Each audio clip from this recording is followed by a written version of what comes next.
নমস্কার বন্ধুরা, আমি মিঠু মিঠুস ফ্যামিলিতে তোমাদের সবাইকে স্বাগত জানিয়ে আজকে রেসিপি শুরু করলাম। আজকে বানাচ্ছি ট্যাংরা মাছের ভাপা তেল বা ঝাল, যেটাই বলো তোমরা। তো আমি মোটা করে আলু কুচি নিয়েছি, পেঁয়াজ কুচি নিয়েছি, আদা রসুন বাটা নিয়েছি, নুন নিয়েছি, হলুদ গুঁড়ো, লঙ্কার গুঁড়ো আর সাথে নিয়েছি সর্ষের তেল। দিয়ে একসাথে করে আমি কাঁচা মাছটাকে দিয়ে বেশ কিছুক্ষণ 3 থেকে 4 মিনিট আমি মাখিয়েছিলাম। মাখিয়ে আমি ওটাকে রেখে দিলাম। তারপরে আমি কড়াই বসিয়ে দিয়েছি, কড়াইতে দিয়েছি সর্ষের তেল। সর্ষের তেলের উপরে দিয়ে দিয়েছি আমি কালো জিরে আর শুকনো লঙ্কা।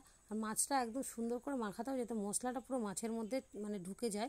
তারপরে আমি তেলটা যখন ভালো করে গরম হয়ে গেছে, সর্ষের তেলে আমি কালো জিরে শুকনো লঙ্কা দেওয়ার পরে মাছটাকে দিয়ে দিয়েছিলাম। মাছটাকে দিয়ে এবারে কিছুক্ষণ রেখে দেখো এক পিঠ পুরো লাল লাল ভাজা হয়ে গেছে। খুন্তির সাহায্যে একটু উল্টে দিয়েছি। উল্টে দিয়ে আমি তারপরে যেই জায়গাটা আমি মাছটা মাখিয়েছিলাম সেটা একটু মশলা লেগেছিলো, তাতে একটু জল দিয়ে আমি ধুয়ে সেটাকে আমি মাছের মধ্যে দিয়ে দিয়েছিলাম।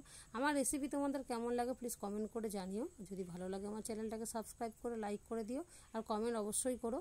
আর রেসিপিটা বানিয়ে খেয়ে আমাকে জানিও তোমাদের কেমন লাগলো রেসিপিটা। তারপর আমি জলটা দিয়ে একটু নাড়াচাড়া দিয়ে আমি জিরে, ধনে, এলাচ আর দারচিনি একসাথে করে ভেজে গুঁড়ো করে নিয়েছিলাম শুকনো খোলায়। তো তারপরে আমি সেই মশলাটাকে দিয়ে দিলাম, দিয়ে একটু নাড়াচাড়া দিয়ে তারপরে আমি ঢাকা দিয়ে দিয়েছিলাম। আর ঢাকনা খোলার পরে দেখো একদম জলটা শুকিয়ে তেল ছাড়তে শুরু করে। যেহেতু তেল আজকে বললাম আজকে ট্যাংরা মাছের তেল ঝাল বা ঝাল যে কোনো একটা বললেই হয়। তারপর গরম গরম ভাতের সঙ্গে দারুণ হয় খেতে। টাটা।